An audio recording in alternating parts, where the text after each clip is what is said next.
G'day guys, I'm going to do something different tonight. This is possibly going to be quite a long video, so you may like to use the fast forward button. Again, we're in the book of Esther. I believe there is some typology in there that is very, very significant. I see the book of Esther mirrors the book of Revelation, and I can see the book of Esther also pretty much mirrors the entire New Testament. Now, I'll expand on that later, including why I think God, or the mention of God, has been omitted from the book of Esther. But what we're going to do to begin with is simply establish what Purim is based on the book of Esther. We'll have a look at the biblical definition of Purim and why they celebrate it, which will come from Esther chapter 9, Esther. And after that, I'll show you how the Jews currently celebrate Purim, or Israel, the nation, how it celebrates Purim in its modern form, which clearly is very different from the biblical instructions on how to celebrate Purim. So you'll get a look at the biblical and the modern day way to celebrate Purim and the definition thereof. So that is where we will begin. I will disperse this video with clips to back up what I'm saying, so you'll see me and clips and me and clips. And hopefully by the end I will have established what I'm trying to say. So for now, we're just going to have a quick look at what Purim is. Chapter 9. Now in the 12th month, that is, the month Adar, on the 13th day of the same, when the king's commandment and his decree drew near to be put in execution, in the day that the enemies of the Jews hoped to have power over them, though it was turned to the contrary, that the Jews had rule over them that hated them, the Jews gathered themselves together in their cities throughout all the provinces of the king Ahasuerus, to lay hand on such as sought their hurt, and no man could withstand them, for the fear of them fell upon all people. And all the rulers of the provinces, and the lieutenants, and the deputies, and officers of the king helped the Jews, because the fear of Mordecai fell upon them. For Mordecai was great in the king's house, and his fame went out throughout all the provinces, for this man Mordecai waxed greater and greater. Thus the Jews smote all their enemies with a stroke of the sword, and slaughter, and destruction, and did what they would unto those that hated them. And in Shushan the palace the Jews slew and destroyed 500 men, and Parshandatha, and Dalphon, and Aspatha, and Paratha, and Adeliah, and Aridatha, and Pashmatha, and Arisai, and Aridai, and Vajezatha. The 10 sons of Haman, the son of Hammedatha, the enemy of the Jews, slew they, but on the spoil laid they not their hand. On that day the number of those that were slain in Shushan the palace were brought before the king. And the king said unto Esther the queen, The Jews have slain and destroyed 500 men in Shushan the palace, and the 10 sons of Haman. What have they done in the rest of the king's provinces? Now what is thy petition? And it shall be granted thee. Or what is thy request further? And it shall be done. Then said Esther, If it please the king, let it be granted to the Jews which are in Shushan to do tomorrow, also according unto this day's decree, and let Haman's 10 sons be hanged upon the gallows. And the king commanded it so to be done, and the decree was given at Shushan, and they hanged Haman's 10 sons. For the Jews that were in Shushan gathered themselves together on the 14th day also of the month Adar, and slew 300 men at Shushan, but on the prey they laid not their hand. But the other Jews that were in the king's provinces gathered themselves together, and stood for their lives, and had rest from their enemies, and slew of their foes 75,000, but they laid not their hands on the prey. On the 13th day of the month Adar, and on the 14th day of the same, rested they, and made it a day of feasting and gladness. But the Jews that were at Shushan assembled together on the 13th day thereof, and on the 14th thereof, and on the 15th day of the same they rested, and made it a day of feasting and gladness. Therefore the Jews of the villages that dwelt in the unwalled towns made the 14th day of the month Adar a day of gladness and feasting, and a good day, and of sending portions one to another. And Mordecai Mordecai wrote these things and sent letters unto all the Jews that were in all the provinces of the king Ahasuerus, both nigh and far. I'm going to pause there briefly. We're reading Esther chapter 9, and I'm just going to make the following point. You'll see in the following verses that there is a definite change in what we expect pre-rapture, which is their feast days to be turned into mourning. Now, I know I've banged on about this in other videos, but this is important, as you'll see later on. So notice from here how we expect their mourning to be turned into joy. If their mourning sadness turned into happiness, so their feast days turned from mourning into joyous feast days. From there I'll expand a bit later on. I'll just leave it there for now. To establish this among them, that they should keep the 14th day of the month Adar, and the 15th day of the same yearly, as the days wherein the Jews rested from their enemies, and the month which was turned unto them from sorrow to joy, and from mourning into a good day, that they should make them days of feasting and joy, and of sending portions one to another, and gifts to the poor. And the Jews undertook to do as they had begun, and as Mordecai had written unto them, because Haman the son of Hammedatha the Agagite, the enemy of all the Jews, had devised against the Jews to destroy them, and had cast Pur, that is, the lot, to consume them and to destroy them. But when Esther came before the king, he commanded by letters that his wicked device, which he devised against the Jews, should return upon his own head, and that he and his sons should be hanged on the gallows. Wherefore they called these days Purim, after the name of Pur. Therefore, for all the words of this letter, and of that which they had seen concerning this matter, and which had come unto them, the Jews ordained, and took upon them, and upon their seed, and upon all such as joined themselves unto them, so as it should not fail, that they would keep these 2 days according to their writing, and according to their appointed time every year, and that these days should be remembered and kept throughout every generation, every family, every province, and every city, and that these days of Purim should not fail from among the Jews, nor the memorial of them perish from their seed.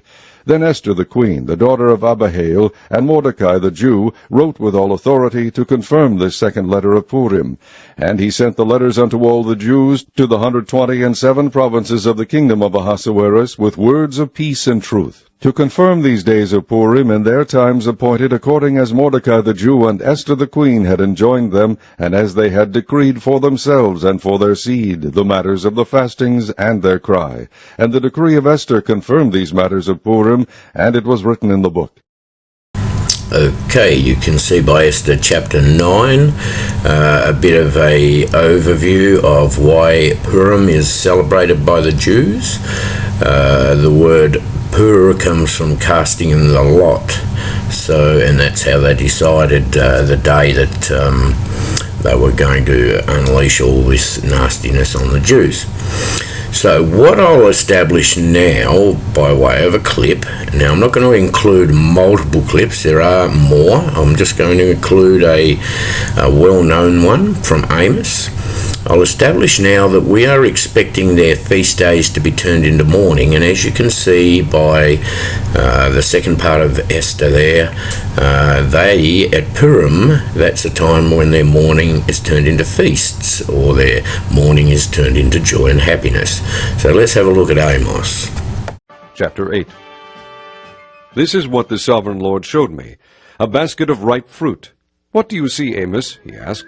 A basket of ripe fruit, I answered.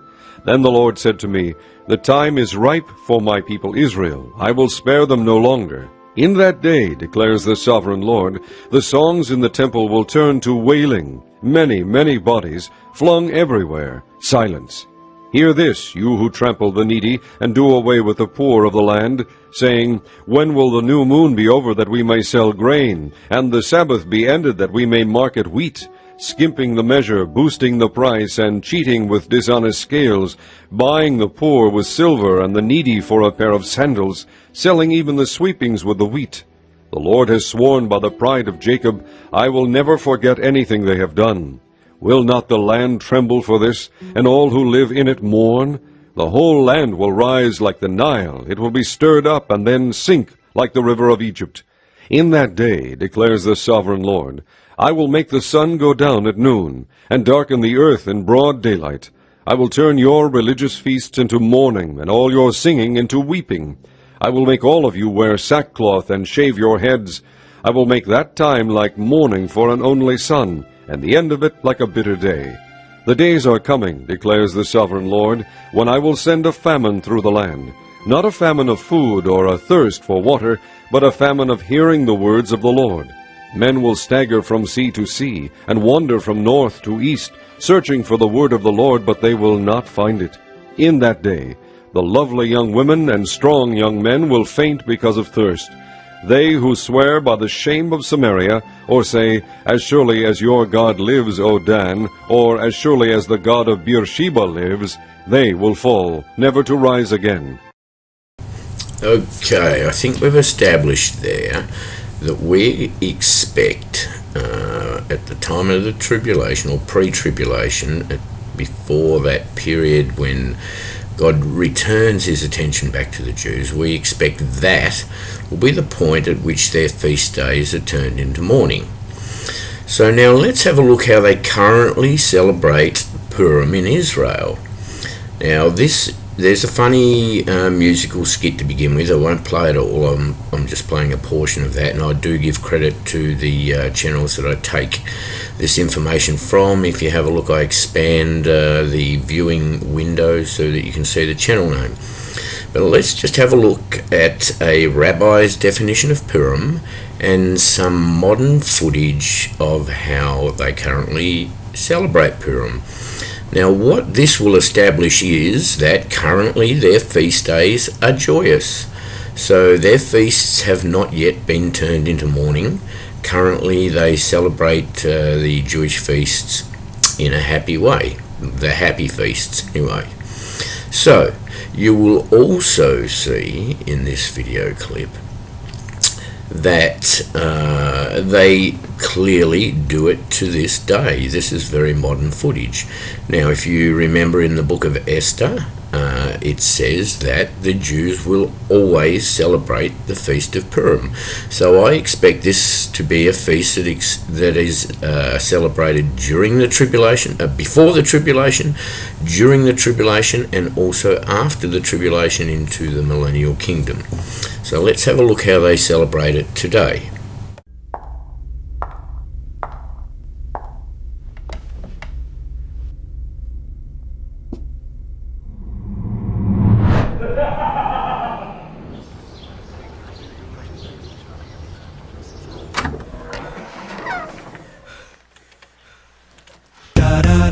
We don't talk about Haman, la la la. We don't talk about Haman.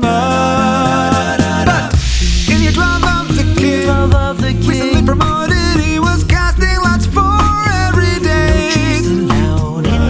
Lands on a dart aimed at Jews near and far. Is this the end for the tribe? Haman says, hey king, see here. They disobey us with no fear. Grinning ear to pointy ear. What a heinous fool, you gotta know. We don't talk about Haman, la la la. We don't talk about Haman. Haman's really clever, he's malevolent and cunning. Paid a lot of silver just to get his mission running. We associate him with the sound of casting lots. Rage in his heart, Mordechai wouldn't bow down. Queen's gambit opening, manipulate the crowd. The king is the pawn and Haman calls the shots. Haman calls the shots. Standing at the gate, idol round his neck. If you don't bow down, you might just be next. Yeah, he haunts your dreams. His name makes you scream. We don't talk about Haman, na na na. We don't talk about Haman. Look goes a 50 arms meant for my head. What is Purim? Purim is the strangest and most upside-down day on the Jewish calendar. It's a day that we dress up in costumes. We read a scroll called the Scroll of Esther about a story that supposedly happened in Persia with heroes and villains, and we eat strange food. It's a really fun day. My name is Menachem Creditor. I'm a rabbi, and I'm the scholar in residence at UJ Federation of New York. The origin story of Purim is actually within the Hebrew Bible. It's an entire scroll to itself about during the kingdom of King Achashverosh, try that one on, that's a name no one, not even I, get out easily, ruled over the entire world, as it were. And in that kingdom, there was a people, and that people were the Jews. And the Jews were distinct enough that they stood out to the king's advisor, who did not like when they wouldn't, through the personage of their one recognized leader, Mordechai, another hard one to pronounce, wouldn't bow down. Haman, and every time you say this guy's name, we're supposed to boo him. It's terrible. When he saw that Mordechai wouldn't bow, he told the king that there was a people that was not like everybody else. They have their own ways of doing things, they don't speak the language, and they should be persecuted and killed. And this foolish king gives permission. And the story is very intricate and very strange, but basically, Haman's threat against the Jews is encoded in law. And then there's a beauty pageant. And a woman named Esther, who happens to be Mordechai's cousin or niece, wins the beauty pageant but doesn't tell anyone that she's a Jew. So she becomes a hidden Jew and the queen, and as the threat unfolds against the Jewish people, she learns of it, she conspires in a very strange way, inviting the foolish king and the bad guy to a feast twice, and then reveals that her people is under threat. The king says, "How can I save you? Until half the kingdom, what can I give you?" She said, "It's the bad guy." And you hear the music in the back go, dun dun dun. And then Haman is hung on the same gallows that he had planned for Mordechai the Jew. And Mordechai and Esther become the heroes of the story, and they send the message everywhere. The way that we remember what Purim calls us to do is actually a very, very interesting phrase in the scroll. It says nafochu. It is a day literally of flipping it upside down. Purim's observances take many forms. One of them is reading the scroll of Esther, reading the Megillah, which has its own special melody. We dress up in costumes. We give each other gifts of food, of nourishment, similar to actually what happens in the story itself, and we give matanot le'evyonim. We find a person in need and we give them something. There is this one food called hamantashen, which are a triangular cookie, sometimes filled with poppy seed and prune. That's the way I grew up. But in Hebrew, they're called oznei Haman, which strangely means Haman's ears, as if he had triangular ears, like Spock. But it's also supposed to relate to Haman's hat, a three-cornered hat. We don't really know where the origin of this cookie is, but it becomes very expected. Bakeries, Jewish and not, know that around the time of Purim, somebody's going to buy this thing, and we enjoy them very much. We distribute them on Purim. Purim is actually designed to be exactly 1 month before the holiday of Passover. Purim is one of those holidays that doesn't really fly on the radar of almost anybody. Even most Jews don't know that there is a Purim, but if you know that it's Purim, and you want to find a way to greet your Jewish friend, you could find hamantash in a bakery and offer it as a gift. You could simply say, "Happy Purim." You might even surprise them because they might not know that it's Purim. And so you could say, "Did you know it's Purim?" G'day again. So, we've established so far that Purim is currently celebrated as a joyous feast day. We can also see from Amos that during the tribulation period we expect feast days to be turned into mourning. So we've established some difference there, and we've had a look at Esther and also established that Purim is a time when mourning will be turned back into feast days or joyous days again. So having established that, what we're going to do now is have a quick look at how I believe Esther chapter 8 represents tribulation period.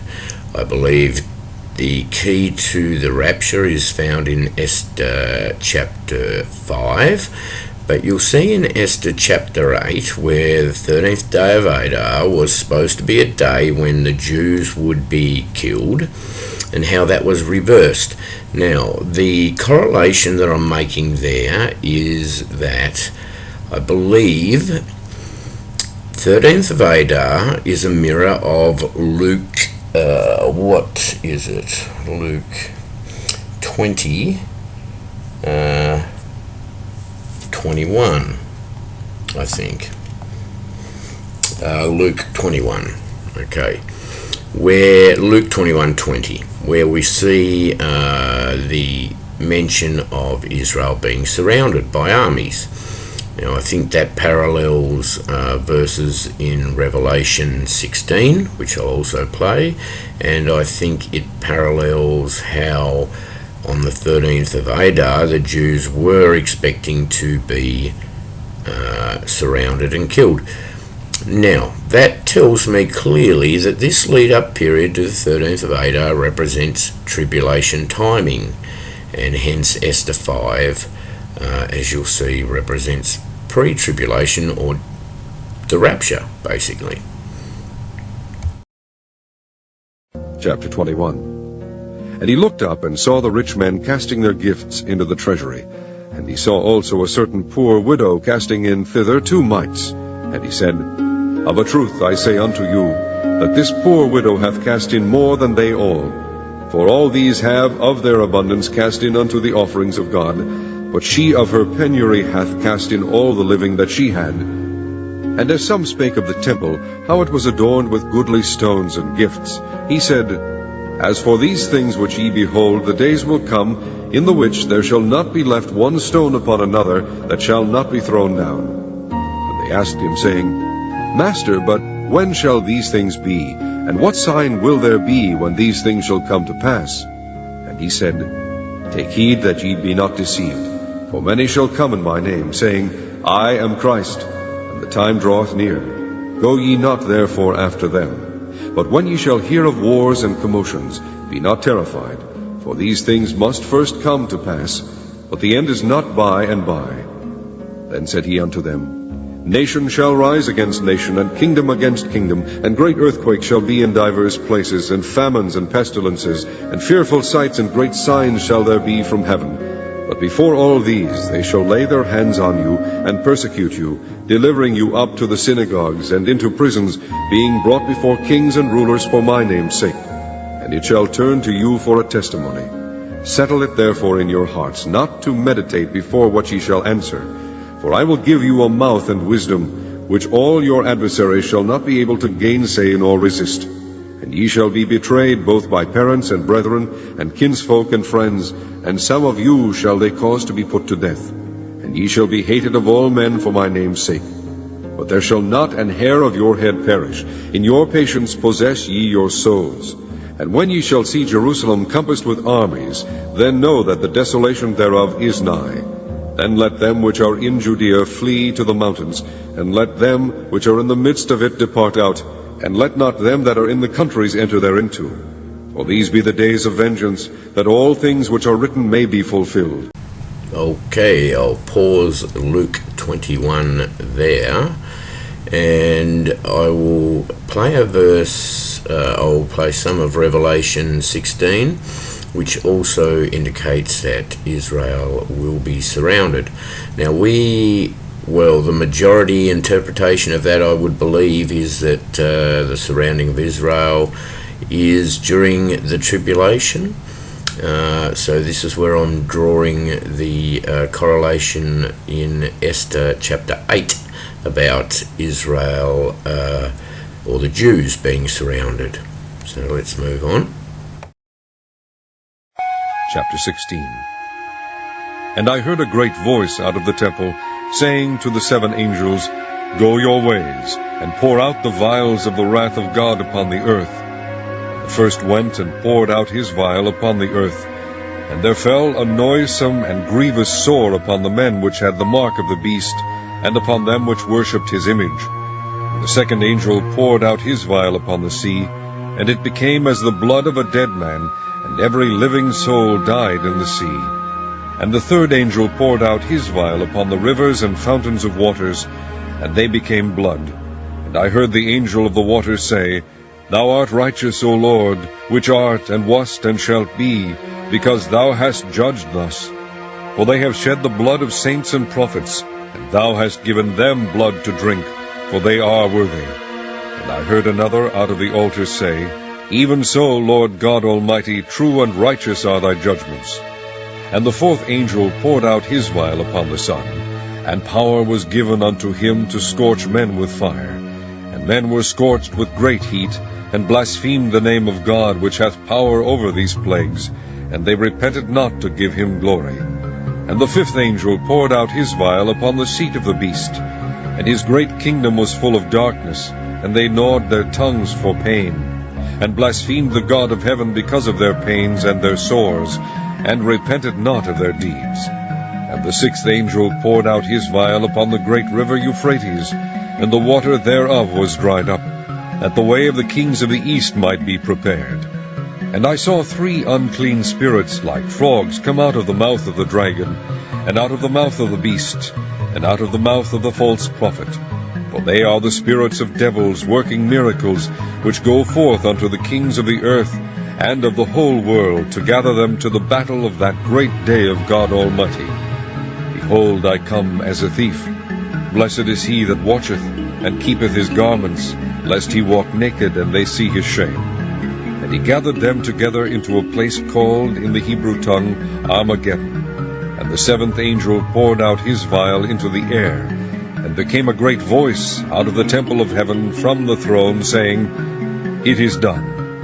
And there were voices and thunders and lightnings, and there was a great earthquake, such as was not since men were upon the earth, so mighty an earthquake, and so great. And the great city was divided into 3 parts, and the cities of the nations fell. And great Babylon came in remembrance before God, to give unto her the cup of the wine of the fierceness of his wrath. And every island fled away, and the mountains were not found.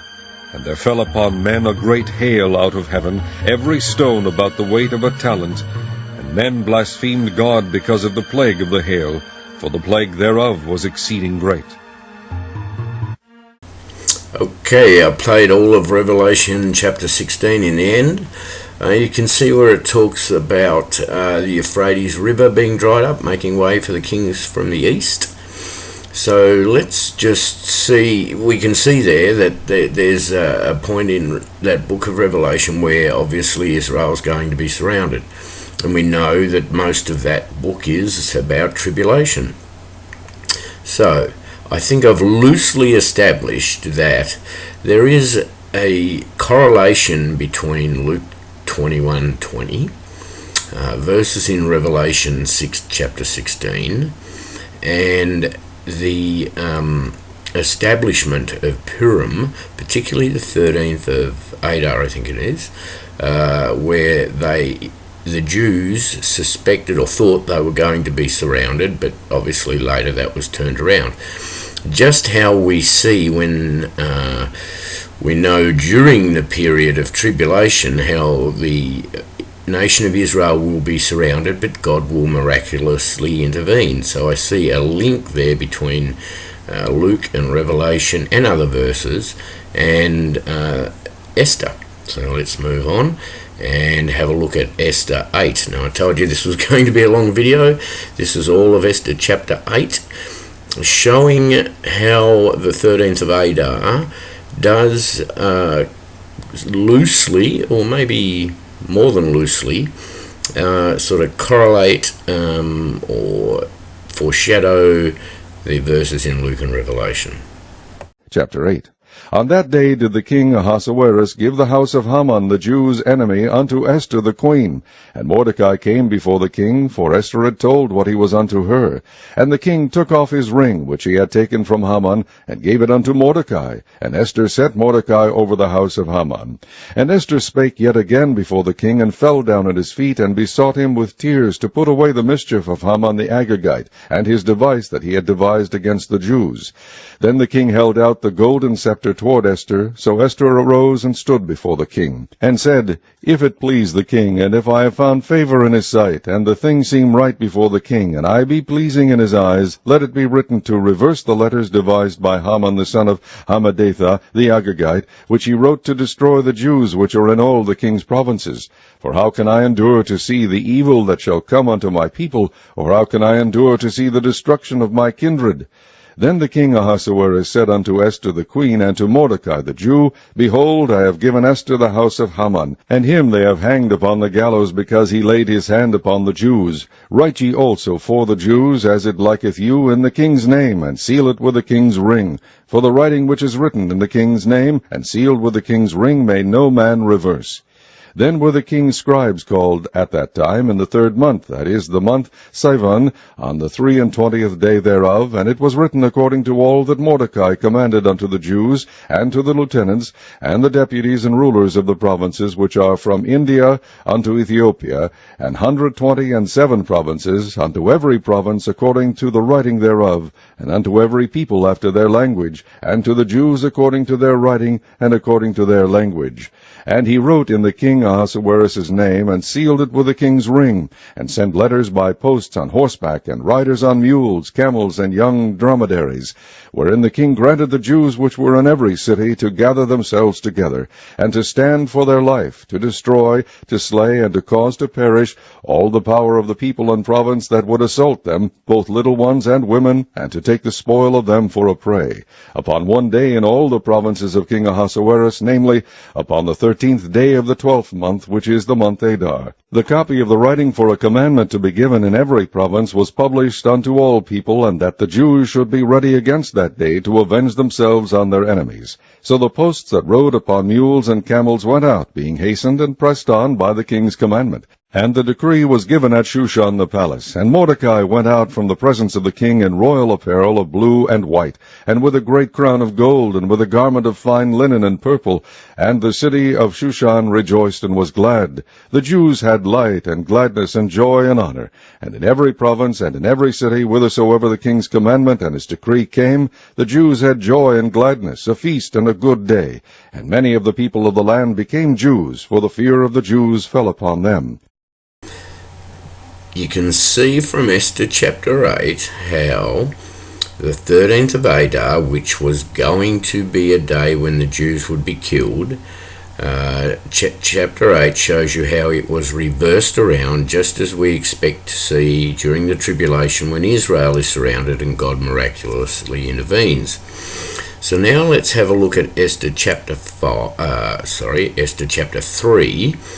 And we can establish how Purim was brought about, and how the 13th of Adar was decided as the day when the Jews were to be killed. Chapter 3. After these things did King Ahasuerus promote Haman the son of Hammedatha the Agagite, and advanced him, and set his seat above all the princes that were with him. And all the king's servants that were in the king's gate bowed and reverenced Haman, for the king had so commanded concerning him. But Mordecai bowed not, nor did him reverence. Then the king's servants, who were in the king's gate, said unto Mordecai, Why transgressest thou the king's commandment? Now it came to pass, when they spake daily unto him, and he hearkened not unto them, that they told Haman to see whether Mordecai's matters would stand, for he had told them that he was a Jew. And when Haman saw that Mordecai bowed not, nor did him reverence, then was Haman full of wrath. And he thought scorn to lay hands on Mordecai alone, for they had shewed him the people of Mordecai. Wherefore Haman sought to destroy all the Jews that were throughout the whole kingdom of Ahasuerus, even the people of Mordecai. In the 1st month, that is, the month Nisan, in the 12th year of King Ahasuerus, they cast pur, that is, the lot, before Haman from day to day, and from month to month, to the 12th month, that is, the month Adar. And Haman said unto King Ahasuerus, There is a certain people scattered abroad, and dispersed among the people in all the provinces of thy kingdom, and their laws are diverse from all people, neither keep they the king's laws. Therefore it is not for the king's profit to suffer them. If it please the king, let it be written that they may be destroyed, and I will pay 10,000 talents of silver to the hands of those that have the charge of the business, to bring it unto the king's treasuries. And the king took his ring from his hand, and gave it unto Haman the son of Hammedatha the Agagite, the Jews' enemy. And the king said unto Haman, The silver is given to thee, the people also, to do with them as it seemeth good to thee. Then were the king's scribes called on the 13th day of the first month, and there was written according to all that Haman had commanded unto the king's lieutenants, and to the governors that were over every province, and to the rulers of every people of every province, according to the writing thereof, and to every people after their language, in the name of King Ahasuerus was it written, and sealed with the king's ring. And the letters were sent by post into all the king's provinces, to destroy, to kill, and to cause to perish all Jews, both young and old, little children and women, in one day, even upon the 13th day of the 12th month, which is the month Adar, and to take the spoil of them for a prey. The copy of the writing for a commandment to be given in every province was published unto all people, that they should be ready against that day. The post went out, being hastened by the king's commandment, and the decree was given in Shushan the palace. And the king and Haman sat down to drink, but the city Shushan was perplexed. Right. Let's have a quick look at Esther chapter 5 this time.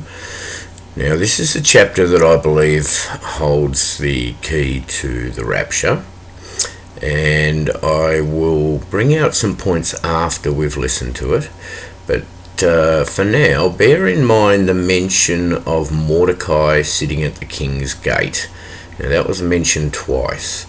I believe that has typology of the 7-year tribulation, where the Jews currently have not come into the kingdom of Jesus. They're still sitting at the gate, so to speak. So I think that is another reference that gives us an indication that chapter 5 may be where the rapture happens, and from then onwards we're looking at tribulation period. And then I'll explain after that how I think the Purim, the first Purim after the tribulation, is significant, and how if we count back we might get an indication that the rapture could be before Purim this year. So let's just have a look at this. Chapter 5. Now it came to pass on the 3rd day that Esther put on her royal apparel, and stood in the inner court of the king's house, over against the king's house. And the king sat upon his royal throne in the royal house, over against the gate of the house. And it was so, when the king saw Esther the queen standing in the court, that she obtained favor in his sight. And the king held out to Esther the golden scepter that was in his hand. So Esther drew near, and touched the top of the scepter. Then said the king unto her, What wilt thou, Queen Esther, and what is thy request? It shall be even given thee to the half of the kingdom. And Esther answered, If it seem good unto the king, let the king and Haman come this day unto the banquet that I have prepared for him. Then the king said, Cause Haman to make haste, that he may do as Esther hath said. So the king and Haman came to the banquet that Esther had prepared. And the king said unto Esther at the banquet of wine, What is thy petition? And it shall be granted thee. And what is thy request? Even to the half of the kingdom it shall be performed. Then answered Esther, and said, My petition and my request is, If I have found favor in the sight of the king, and if it please the king to grant my petition and to perform my request, let the king and Haman come to the banquet that I shall prepare for them, and I will do tomorrow as the king hath said.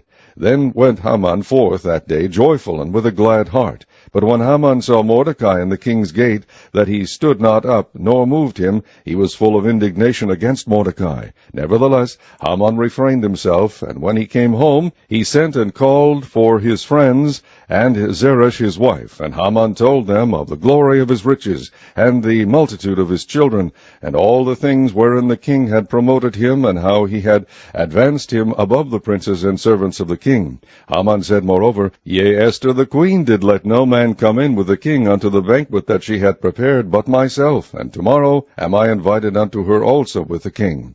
Yet all this availeth me nothing, so long as I see Mordecai the Jew sitting at the king's gate. Then said Zeresh his wife and all his friends unto him, Let a gallows be made of 50 cubits high, and tomorrow speak thou unto the king, that Mordecai may be hanged thereon. Then go thou in merrily with the king unto the banquet. And the thing pleased Haman, and he caused the gallows to be made. Hi again.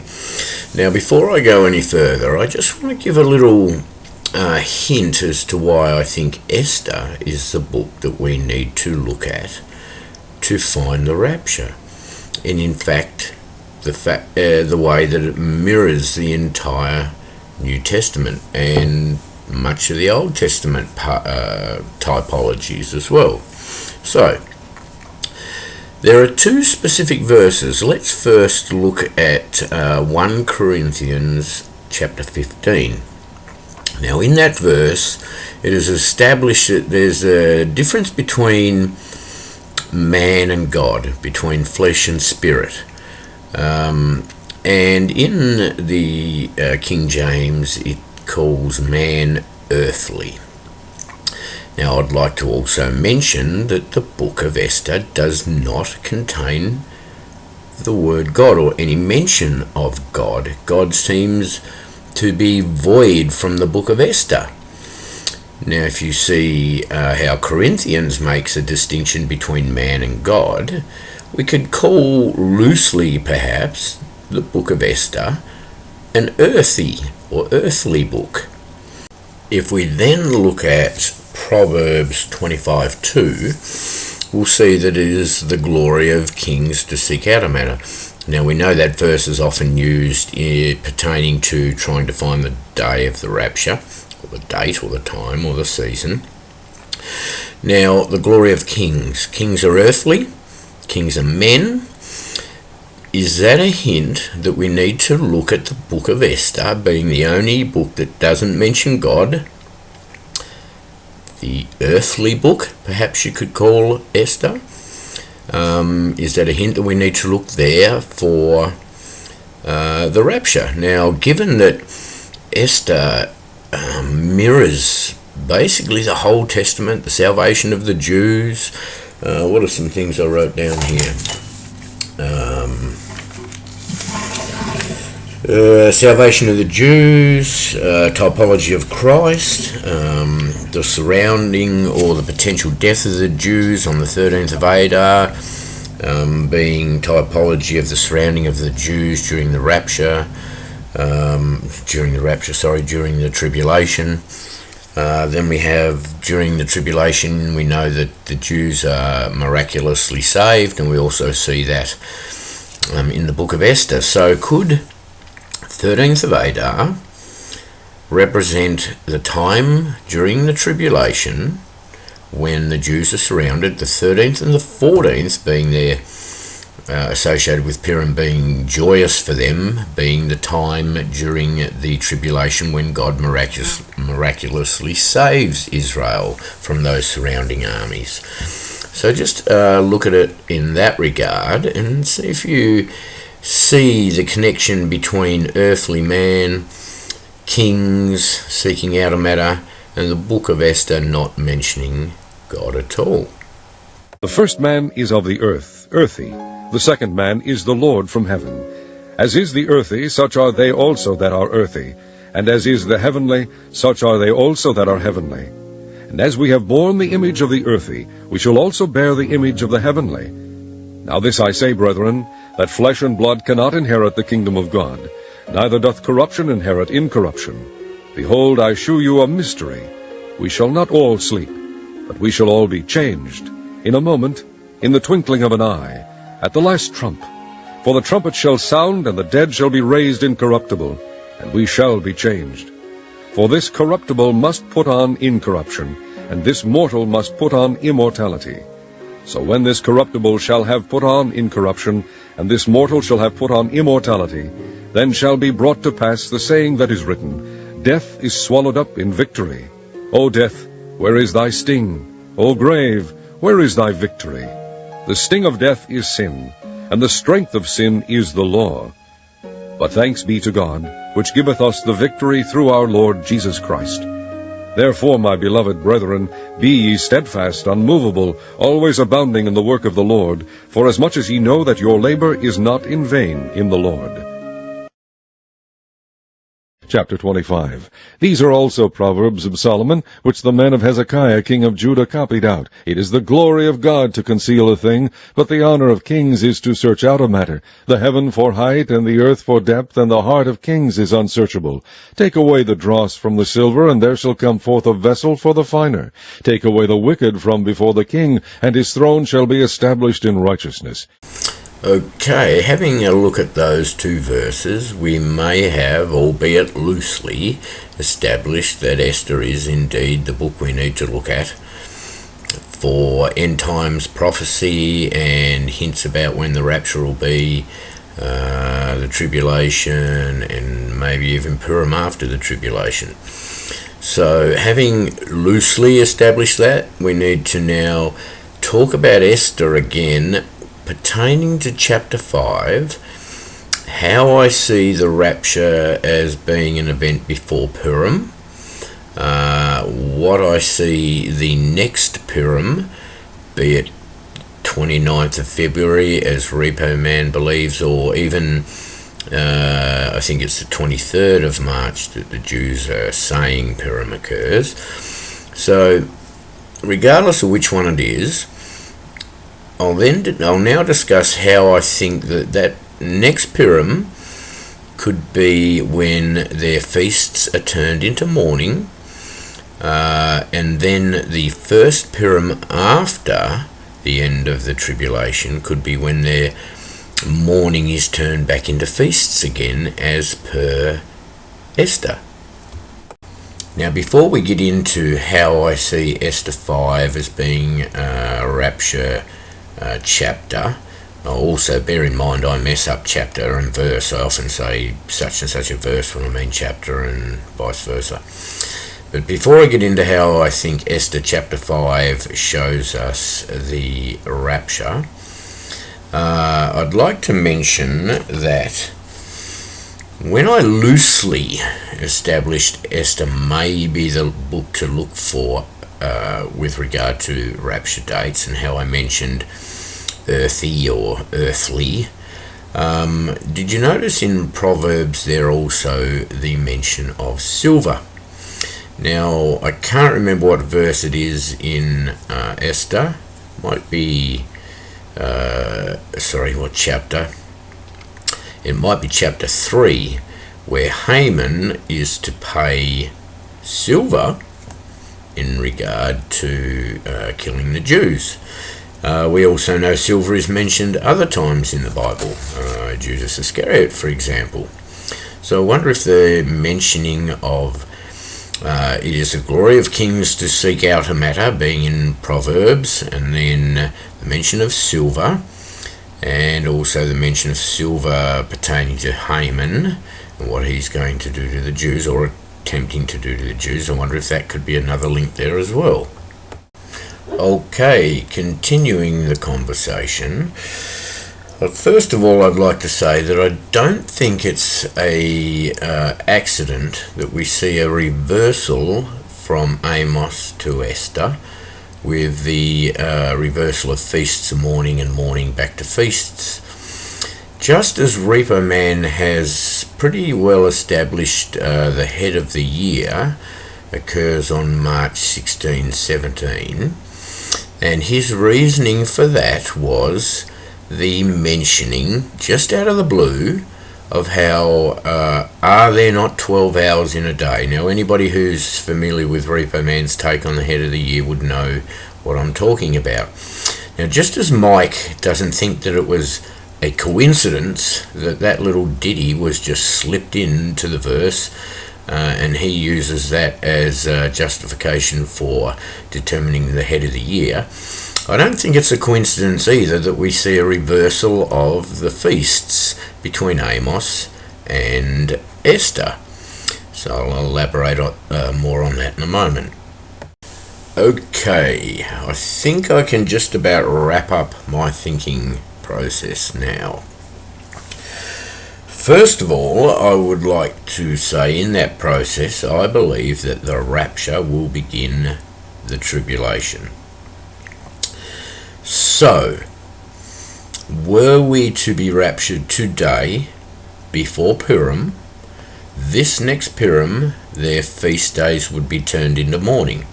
We've established that currently Purim is a joyous time, so it would be the reversal after the rapture that we would expect as seen in Amos. What else have I got written down here? So, currently we have a joyous Purim.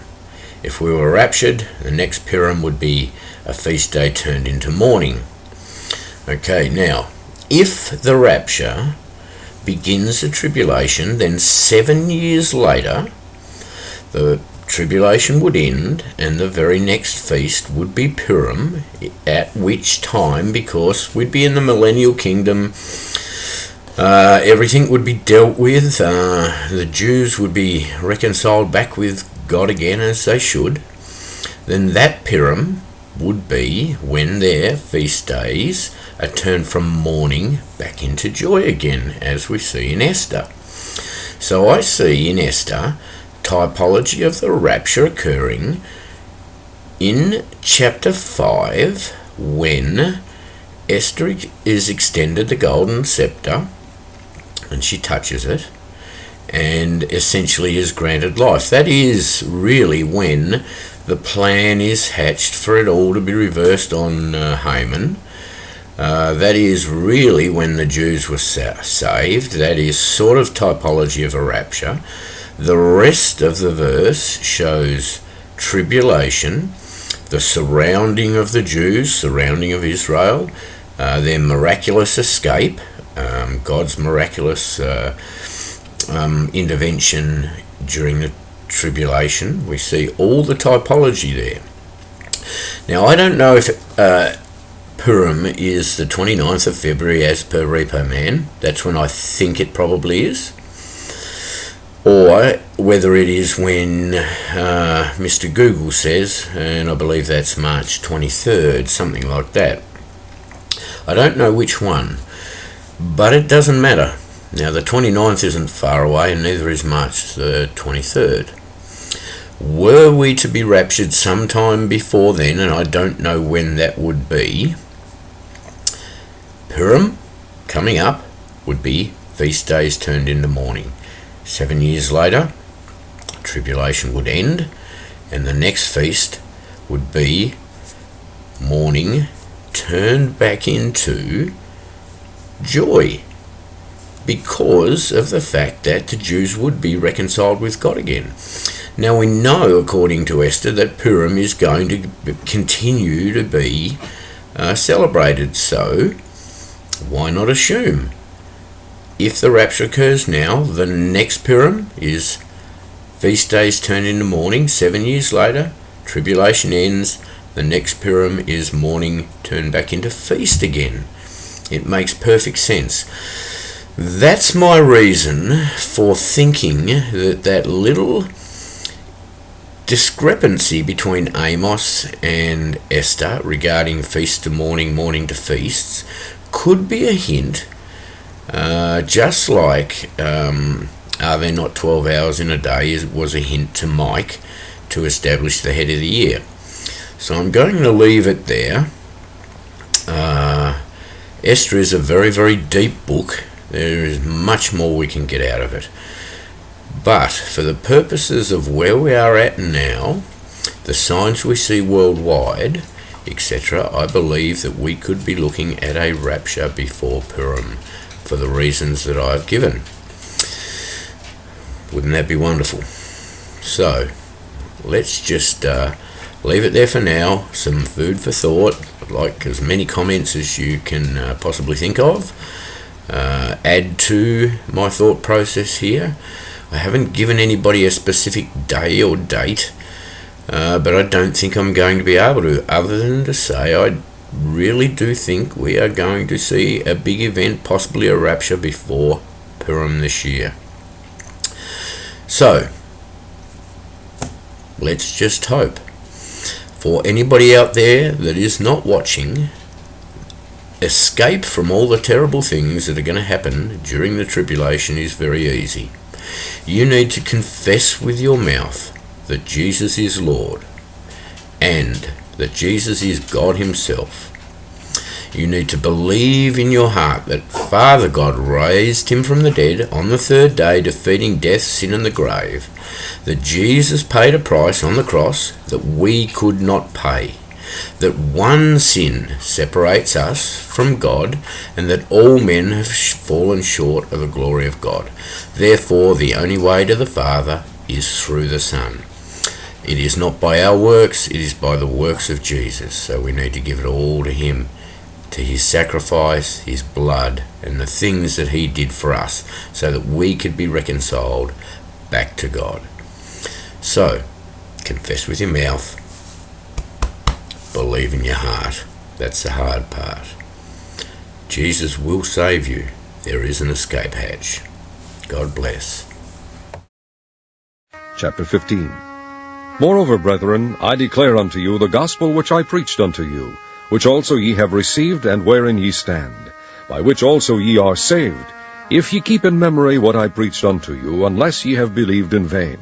For I delivered unto you first of all that which I also received, how that Christ died for our sins, according to the Scriptures, and that he was buried, and that he rose again the third day, according to the Scriptures, and that he was seen of Cephas, then of the 12. After that he was seen of above 500 brethren at once, of whom the greater part remain unto this present, but some are fallen asleep. After that he was seen of James, then of all the apostles. And last of all he was seen of me also, as of one born out of due time. For I am the least of the apostles, that am not meet to be called an apostle, because I persecuted the church of God. But by the grace of God I am what I am. But I would not have you to be ignorant, brethren, concerning them which are asleep, that ye sorrow not, even as others which have no hope. For if we believe that Jesus died and rose again, even so them also which sleep in Jesus will God bring with him. For this we say unto you by the word of the Lord, that we which are alive and remain unto the coming of the Lord shall not prevent them which are asleep. For the Lord himself shall descend from heaven with a shout, with the voice of the archangel, and with the trump of God, and the dead in Christ shall rise first. Then we which are alive and remain shall be caught up together with them in the clouds, to meet the Lord in the air, and so shall we ever be with the Lord. Wherefore comfort one another with these words.